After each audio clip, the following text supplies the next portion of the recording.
নমস্কার বন্ধুরা, আরো একটি নতুন ভিডিও নিয়ে আপনাদের কাছে চলে আসলাম। দেখতেই পাচ্ছেন যে মার্শালের বোরিং কমপ্লিট হয়ে গিয়েছে। এখন হচ্ছে মার্শাল নামানো হবে। তো প্রথমে চেন উঠিয়ে নিলাম কপি কলের সাহায্যে।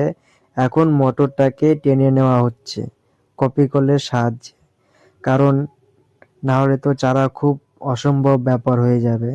তো তারটা রয়েছে, তারটাকে বেঁধে নেওয়া হচ্ছে। তারটাকে বাঁধা হয় কেন, কারণ কি?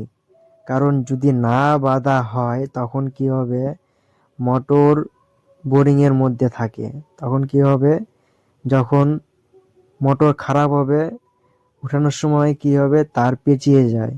তার যদি পেঁচিয়ে যায় তখন কি হবে, মোটর উঠাতে খুব অসুবিধা হয়, তার কেটে যায়। ওর জন্য চেষ্টা করবেন তার কলম পাইপের সাথে বাঁধালে কি হবে, উঠাতে সুবিধা হয় আর পেঁচাবে না। আর প্রথমে নামিয়ে নিলাম, দেখতে পারলেন, আর চেন দিয়ে ধরে রাখছি।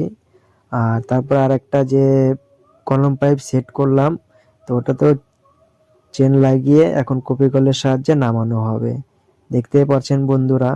আর এটা হচ্ছে ডিউকের মোটর 7.5-এর জল, বাম্পার জল আপনারা দেখতে পারবেন, এই যে একটু পরে দেখতে পারবেন। তো দেখেন কত সুন্দর জল। আর যদি আপনার প্রোডাক্ট যদি লাগে তাহলে আপনি কমেন্ট করবেন, আপনাদেরকে বলে দেবো কোথা থেকে পাওয়া যায়।